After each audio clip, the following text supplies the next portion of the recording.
The music was still playing on the Las Vegas rooftop when my son leaned down and said quietly, cold enough to sting VIP guests, "Eat first. Mom and Dad can wait. They'll bring out the leftovers later." I froze. This wedding, every dollar came from my retirement savings. And yet, under those bright lights, my wife and I were pushed aside like we didn't belong. I didn't argue. I said nothing. But in that exact moment, something inside me closed forever. If you're following this story, please subscribe to the channel and leave a comment telling me where you're listening from. I truly want to know where you are, as you listen to a story about Las Vegas family and the choices that change everything. And now, let's go back to what happened right after the party ended. The music kept flowing, steady, flawless, as if nothing had just happened. I stood by the glass railing, looking down at the strip glowing below. Las Vegas at night has a way of making people forget reality. But that night, it only made everything feel more shameless. I held Mary's hand. Her hand was cold, slightly trembling, not from the desert wind, but from Julian's words, still hanging between us. No one around seemed to hear them. Or maybe they did, and chose not to. Evening gowns brushed past us. Laughter rose at the right moments. Wine glasses were filled to the brim, and we were quietly pointed toward the staff hallway, where the light was dimmer and no one took photos. I've stood in high places before, on scaffolding over steel bridges in Midwestern winters, in boardrooms where a single number could decide the livelihoods of hundreds. I know pressure, but I had never felt so small, as I did then at my own son's wedding. Mary lowered her head and adjusted the dress she had spent weeks choosing. It wasn't expensive, but she had pressed every crease stood in front of the mirror for a long time, just so Julian wouldn't feel embarrassed by her. I saw her eyes drift toward the tables where the main course was being served. Clean white plates, carefully arranged meals still hot. She said nothing. But I knew what she was thinking. She always thought of others first, even when no one thought of her. Scarlett passed by us at that moment. She didn't stop, just glanced quickly, from my shoes to Mary's dress, then curled her lips into a faint smile. No words were needed. I understood the message clearly. We didn't belong in this frame. This wedding was a performance, and we were unnecessary details. I thought back to when Julian was a boy. He used to hold my hand at small-town fairs, begging me to buy him a cheap piece of candy. Back then, just seeing me nod was enough to make him grin like he'd been given the whole world. And now standing in front of me was a stranger, speaking to his parents with the tone of a manager arranging seating. I didn't react, not because I had nothing to say, but because I realized that speaking then no longer mattered. Everything that needed to be said had already been said through actions, by placing us on the edge, by treating the presence of parents as an image risk. Mary gently tugged at my sleeve. "It's okay," she whispered, as if afraid of disturbing the atmosphere. Those words tightened my chest. She had said it's okay too many times in her life, even when everything clearly wasn't. We were led to a small room in the back, where staff changed clothes and took short breaks. No windows, a metal table, a few plastic chairs lined against the wall. The music from the main hall drifted in, distorted through thick walls. I helped Mary sit down. She placed her handbag on her lap, hands folded neatly, the way she used to sit in her classroom. A teacher's habits never leave her. Time passed painfully slow. I don't know how long it was. I only know that with each passing minute the silence inside me grew heavier. I thought about the urgent cards Julian had sent, about the late-night calls, his voice tense, talking about pressure, about relationships that needed to be maintained. I thought of all the times Mary and I had nodded, never asking more, just because we didn't want our son to fail. A young staff member finally appeared carrying 2 plates wrapped in foil. She set them on the table, smiled out of habit, and left right away. When I opened them, I saw food gone cold, a bit of meat, a few slices of bread. Things chosen last. Mary looked at it, then quickly turned away. I didn't eat, not because I looked down on it, but because in that moment I understood something very clearly. This wasn't about a meal. This was a boundary. The line between being considered family and being nothing more than a resource already used up. I placed my hand on the table, feeling its cold, hard surface. In my mind, everything grew still. No confusion, no embarrassment, only a clarity so sharp it was chilling. Under the bright Vegas lights out there, my son was stepping into a new life, and I, in this dim back room, had just stepped out of an illusion that had lasted for decades. I sat in that windowless room for a long time, not because I was waiting for more food, but because I needed time for the pieces in my head to fall back into place. When you're pushed to the edge, that clearly old memories resurface in a different order, no longer softened by hope or the habit of making excuses. I looked at Mary. She was still sitting perfectly straight, hands resting on her purse, eyes fixed on the blank wall. She wasn't crying. She wasn't complaining. That made it heavier for me. She was so used to giving the best parts to others that even when she was left behind, she refused to become a burden. I thought about the first time Julian called me, his voice trembling, saying an investment had temporarily gone wrong. By then, he was already a grown man, well-dressed, articulate, confident. But in his voice, I still heard the little boy who was scared after breaking something at home. I didn't ask much. Mary and I sat at the kitchen table, took out paper and pens, and calculated every line carefully. We withdrew nearly all of our retirement savings, not because we had extra, but because we believed that was what parents were supposed to do. When the bank asked us to use the house we'd lived in for more than 30 years as collateral, Mary stayed silent for a long time. Then she nodded. She said a house could be bought again. But if our son fell, nothing could replace that. I signed the papers on a cold afternoon, my hand slightly shaking, still believing I was doing the right thing. Then came the next times. Emails marked urgent, short phone calls, always ending with, "I'll pay it back soon." I never thought about asking for anything in return.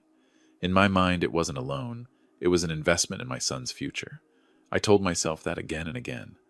Meanwhile, Mary's life and mine slowly grew smaller. We turned the heater off earlier in winter, wore extra layers indoors. Mary stopped buying new books, borrowing old ones from the library instead. I fixed broken things instead of replacing them. Every time we saved a little, Mary would say, "Save it for Julian." That sentence became a habit, like a quiet prayer. Then Scarlett entered Julian's life. At first, I was happy for him. She was sharp, intelligent, confident. Her family had status, connections I had never touched. I thought maybe Julian had found a different path, a different world. I didn't belong in that world, but I accepted standing outside, as long as my son was safe.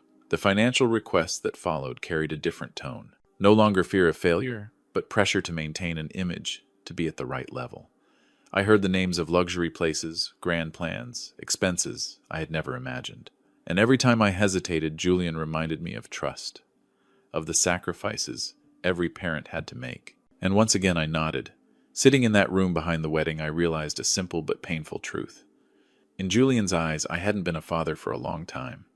I was a resource, a place to return to when needed, and to push away when no longer convenient.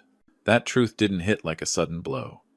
It seeped in slowly like cold water, until I could no longer ignore it. Mary finally spoke. She asked softly if I was tired. I shook my head. I wasn't tired. I was clearer than I had ever been. Clear about the distance between what we had given and what we had received. Clear about how kindness without boundaries gets used until there's nothing left. I stood up and stepped into the hallway. The light there was brighter, but still not as dazzling as the main hall. The music drifted in, steady, distant. I thought about the $650,000, about Julian's signatures on papers he once treated as formalities. I thought about the nights Mary lay awake with worry, while somewhere our son was raising a glass with strangers. For the first time in years, I didn't feel the need to protect Julian in my own thoughts. I didn't make excuses for him. I didn't say he was just under pressure. I let the truth stand there, uncovered. And in that silence, a new awareness began to form, slowly but firmly. If I stayed silent, this wouldn't stop with leftover food. It would go further. More boundaries would disappear. I returned to the small room and looked at Mary. She looked up at me, tired but trusting. I didn't speak my thoughts. Not yet. But inside me a decision was taking shape. Quiet, unrushed. The way I once built bridges, setting each pillar carefully, checking every joint. Outside Las Vegas still glowed brightly, like a hollow promise. And inside me, a door had closed, preparing to open another path. That night, after everything settled and the music faded into distant echoes, I realized I couldn't just sit in that temporary room any longer. Mary had fallen into a short sleep on the chair, her head resting on my shoulder, her breathing slow and even. I stood up quietly, deciding to go get the heart medication she needed. Each step on the hardwood floor made me feel my own heartbeat more clearly, not from worry about her health, but from a deep inner shock. I knew that whatever I was about to hear would change everything. I stepped into the luxury suite where Julian and Scarlett were staying, planning to grab the medicine and leave quickly. But the room was half empty. Light from the chandelier reflected off glass-paneled walls, making everything sparkle, elegant, dazzling, and distant, like a dream I didn't belong to. Then I heard a familiar voice. Julian, low, firm speaking on the phone with Scarlett's father. I slipped quietly into a corner and listened. "There's no need to worry about my parents," Julian said with a hint of mockery. "They'll be fine. As long as we take care of the insurance part before they realize it." A cold wave ran through me. I stood still, barely breathing, every sense stretched to its limit. My son, the one I had trusted, was planning something I never imagined. My life insurance policy, worth $1 million, meant to end up only with them.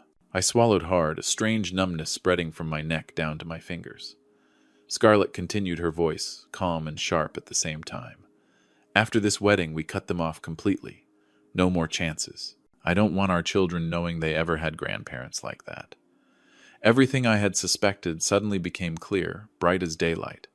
The urgent letters, the financial pleas, even pushing Mary and me to the edge of the reception. It was all part of a careful plan. I felt a quiet fury rise, but instead of exploding, it slowly hardened into something firm like steel. I stood there in the shadows, looking around the lavish room, the colorful wine glasses, the perfectly arranged table linens. All of it felt empty. The distance between us and our son, between truth and image, became impossible to close. I understood a painful truth. Julian had stopped seeing me as a father long ago. I was a temporary move, a tool to reach an end. And Mary, who had spent her entire life loving, trusting, and sacrificing, was the same. I turned and left the suite without a sound. Each step echoed my own breathing.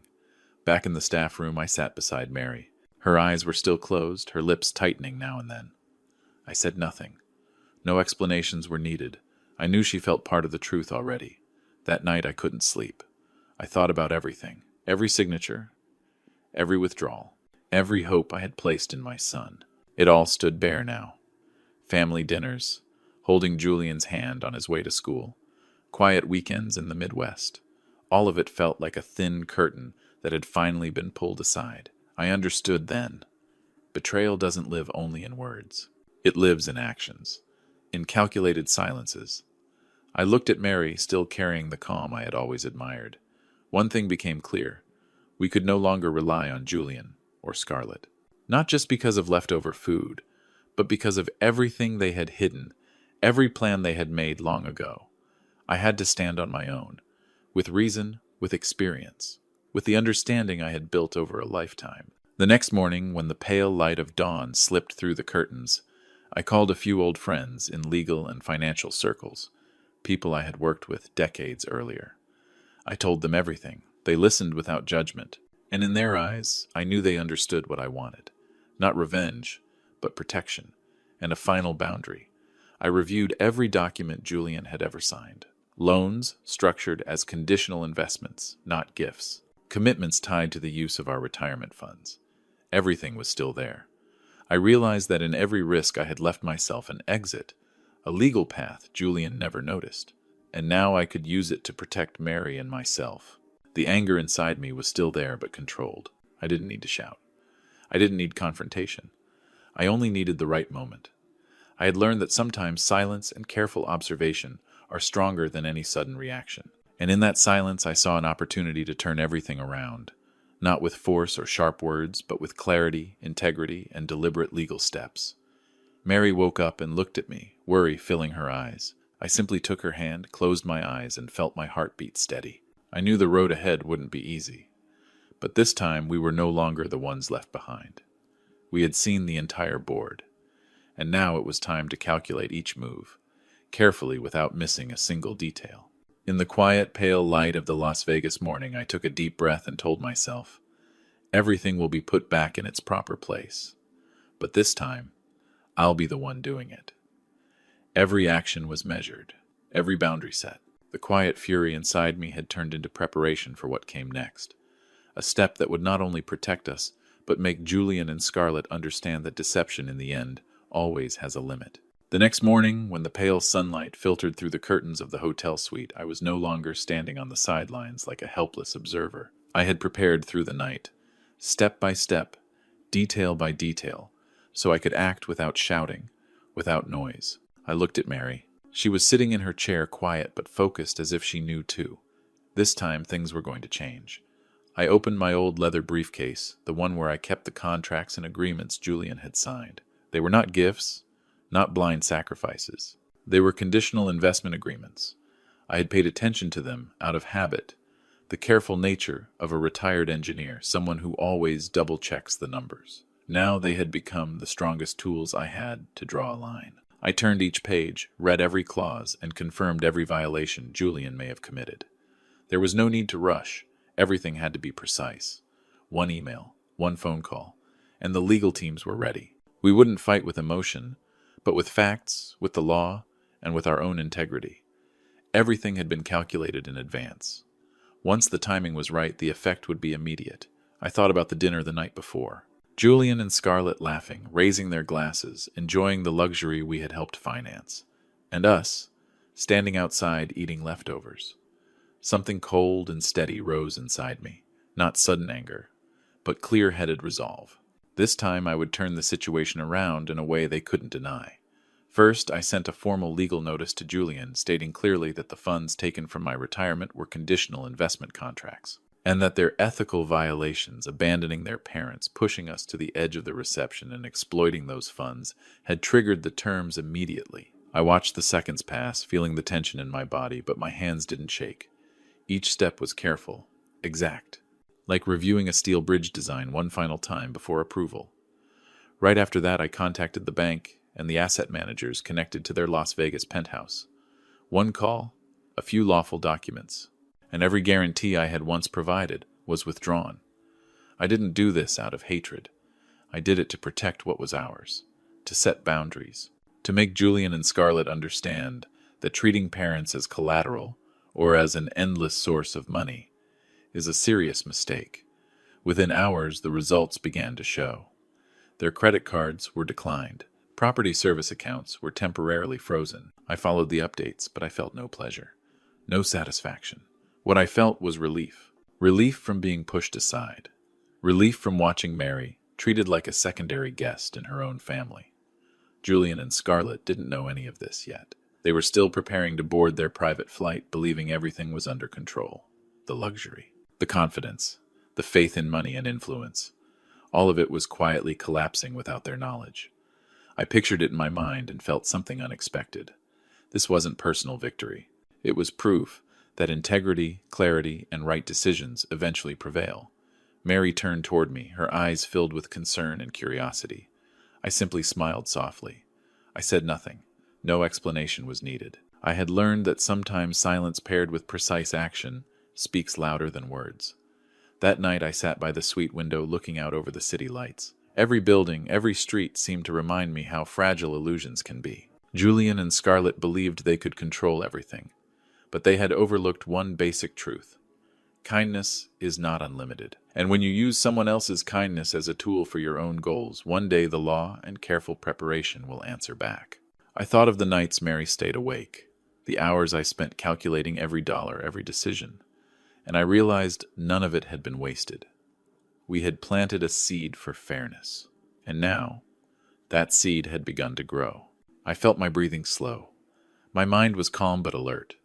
No fear, no sense of abandonment, only readiness for the next steps. Not rushed, not emotional, just lawful and precise. I knew that in time Julian and Scarlett would face the consequences, not through force, but through a reality they never expected. When everything was in place, I looked at Mary and spoke quietly, my voice steady. We won't be standing on the outside anymore. Everything will be put where it belongs. She smiled, gentle, trusting. And in that moment, I knew we had truly reclaimed our place, not just as parents, but as people who decide the course of their own lives. And there, under the bright lights of Las Vegas, I understood something clearly. Victory isn't revenge. It isn't satisfaction. Victory is transparency. It's being respected. It's standing firm through preparation, experience, and integrity. Julian and Scarlett will learn that, in a way they cannot deny. And we will move forward, no longer the ones left behind. The next morning, Las Vegas still looked bright and dazzling, but for Mary and me, the world had changed. We were no longer the ones left behind. We knew that Julian and Scarlett, who once believed they could control everything, were now facing limits they had never imagined. I felt no satisfaction, only a quiet sense of peace, as if a heavy weight had finally been lifted from my shoulders. Mary sat beside me, her hands neatly folded on the table. She was calm, but in her eyes I saw care and pride. I took her hand and stayed silent for a long moment, just feeling our heartbeats, our breathing. The world around us was still noisy, still rushing, but in that moment we had reclaimed our safety and control over our own lives. Julian came to the modest hotel where we were staying after all guarantees and loans had been withdrawn. He shouted, his face tight with panic, but I remained calm. I stood straight and looked him directly in the eyes. I didn't need to yell. I didn't need to explain or scold. I said just one sentence, slowly, evenly, because you made us wait for leftovers. I decided it was time for you to learn what life feels like when all the luxury is gone and only what remains is left. Julian froze. I saw the color drain from his face, his legs weaken, his mouth open, but no words came out. Scarlett stood behind him, silent, her eyes flashing with fear as she realized everything was no longer under their control. There was no shouting, no confrontation, just silence, and firm, lawful actions that placed them somewhere they had never expected to be. I didn't need to retell the past. I didn't need to list their mistakes. The documents, the contracts, the legal steps did that for me. Julian and Scarlett understood that greed and treating parents as disposable cannot last forever. In that moment, I saw clearly that justice is not punishment. It is the restoration of natural order, a principle I have believed in my entire life. We didn't want to destroy them. We didn't want to take everything away. We simply made one thing clear. Deception and exploitation have limits. Through preparation, experience, careful observation, and timely action, we set a firm boundary. Family is not a tool to be used for luxury or status. When everything settled, Mary and I left Las Vegas behind. We sold our old house in the Midwest and used what we recovered along with our savings to move to a quiet coastal town in Florida. No more pressure, no more urgent letters, no more late-night calls. We lived for ourselves, for an old age that didn't require sacrificing dignity or mutual respect. Mary and I spent our days walking along the beach, listening to the steady rhythm of the waves. We weren't wealthy, like the grand events Julian and Scarlett once hosted, but we had peace. We had control over our lives, and most importantly, we had each other. Every moment, from making morning coffee to watching the sun set over the water, became a gift we hadn't fully appreciated when we were busy carrying everyone else. I also used part of our assets to donate to organizations that protect the rights of older people. I wanted others like Mary and me, those who spent their lives loving and sacrificing, to be spared the same kind of pressure and exploitation. It gave me a deep sense of fairness, a way to turn pain into something meaningful. In the end, I learned something no amount of money or status can teach. In life, people say the house always wins only when you gamble without thinking. But if you hold on to integrity, respect core values, and know how to set boundaries, you will always win in your own way. Julian and Scarlett will face their own struggles. But Mary and I, we found freedom, respect, and real happiness again. Sitting on our porch, watching the quiet sea and listening to the waves, I said to Mary, "Never treat the people who built your foundation like something disposable. If you force them to eat leftovers, the universe will eventually teach you what that feels like." She smiled, closed her eyes, and let the ocean breeze pass over her face. And I knew then we were no longer the ones left behind. We had closed a painful chapter and opened a new one. Peaceful, free, full of human value. A life where family isn't manipulated, kindness isn't exploited, and old age is lived with dignity and integrity. That is how we left Las Vegas.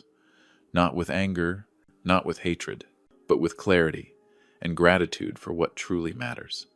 Once again, I understood that in life only kindness, transparency, and respect truly last, and that is my real jackpot. If my story moved you and you'd like to support it, please subscribe to the channel, like, and share this video so more people can hear these lessons about integrity and family. Thank you sincerely for listening all the way to the end. And remember, in life, kindness, respect for those who built your foundation, clear boundaries, and integrity are the truest form of victory.